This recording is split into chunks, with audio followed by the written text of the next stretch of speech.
کیا پوچھتے ہو؟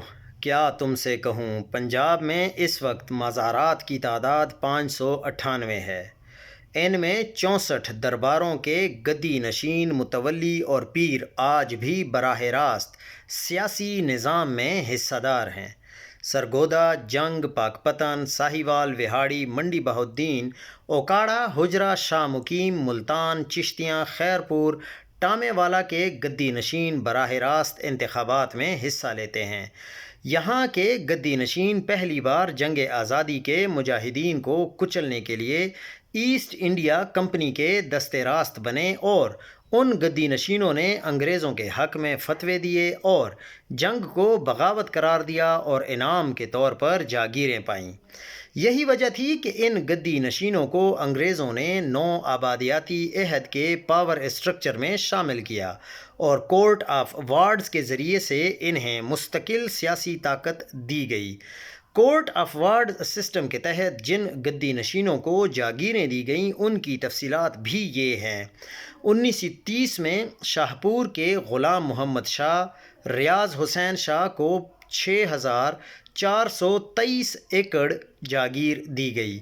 اٹک کے سردار شیر محمد خان کو 25185 ایکڑ، جھنگ کے شاہ جیونا خاندان کے خضر حیات شاہ مبارک علی عابد حسین کو 9564 ایکڑ، ملتان کے سید عامر حیدر شاہ، سید غلام اکبر شاہ، مخدوم پیر شاہ کو 11917 ایکڑ، ملتان کے گردیزی سید جن میں سید محمد نواز شاہ، سید محمد باقر شاہ، جعفر شاہ کو 7165 ایکڑ، جلال پور پیر والا کے سید غلام عباس، سید محمد غوث کو 34144 ایکڑ، گیلانی سید آف ملتان جس میں سید حامد شاہ اور فتح شاہ کے نام 11467 ایکڑ، دولتالہ خاندان کے علا یار خان آف لڈھن کو 21680 ایکڑ، ڈیرہ غازی خان کے میاں شاہ نواز خان آف حاجی پور کو 726 ایکڑ، مظفر گڑھ کے ڈیرہ دین پناہ خاندان کے ملک اللہ بخش، قادر بخش، احمد یار اور نور محمد کو 2641 ایکڑ، ستپور کے مخدوم شیخ محمد حسن کو 23500 ایکڑ جاگیر دی گئی۔ آج ان خانوادوں کے جانشین اور اولادیں صوبائی اور قومی اسمبلی کی نشستوں پر براجمان ہیں اور یہ سب جمہوریت کے چیمپئن ہیں۔ برطانوی استعمار نے جاگیریں دینے کے ساتھ ساتھ درباروں کے گدی نشین خاندانوں کو ذیلدار کے عہدوں پر بھی تعینات کیا۔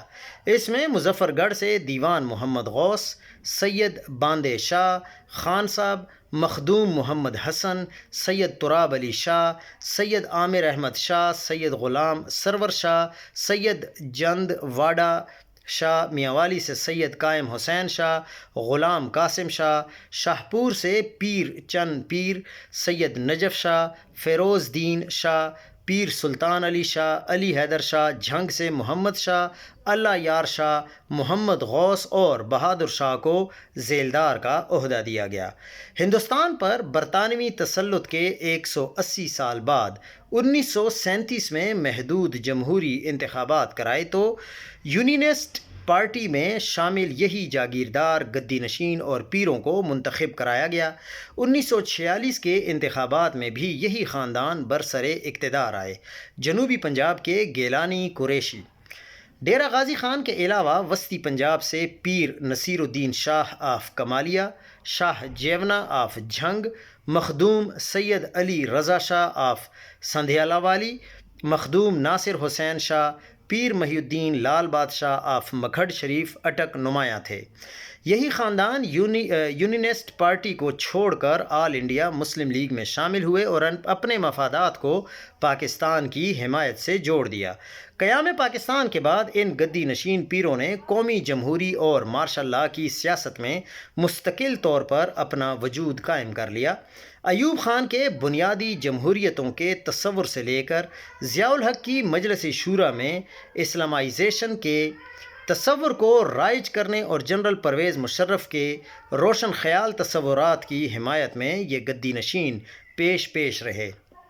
قومی اور صوبائی سیاست میں نمائندہ درباروں کے یہ با اثر گدی نشین اور پیروں کے حلقہ جات کا بغور جائزہ لیا جائے تو یہاں شرح خواندگی تشویش ناک حد تک کم ہے۔ درباروں کے یہ مذہبی نمائندے اپنے مریدوں سے نذرانے، منتیں، مرادیں لیتے ہیں اور محکمہ اوقاف پر ان کا ہمیشہ مکمل کنٹرول رہا ہے۔ گزشتہ ادوار میں ایک بار پنجاب اسمبلی میں اس وقت کے وزیر اوقاف نے رپورٹ جمع کرائی کہ محکمے کے زیر انتظام مزارات کی تعداد 544 ہے اور ان مزارات سے سالانہ آمدن 1.5 ارب سے زائد ہوتی ہے، یعنی سرکار کے کھاتے میں مریدوں اور زائرین کے نذرانوں سے بس اتنی رقم جمع ہوتی ہے۔ مزارات سے منسلک زرعی جاگیروں پر ملی بھگت سے مقامی افراد قابض ہیں اور ان جاگیروں کا رقبہ سینکڑوں ایکڑ ہے۔ متعدد مزارات کی جو گدی نشینی دراصل اب جانشینی میں تبدیل ہو چکی ہے اور انہی گدی نشینوں یا متولیوں کے تحت ہی سالانہ عرس تقریبات کا انعقاد کیا جاتا ہے۔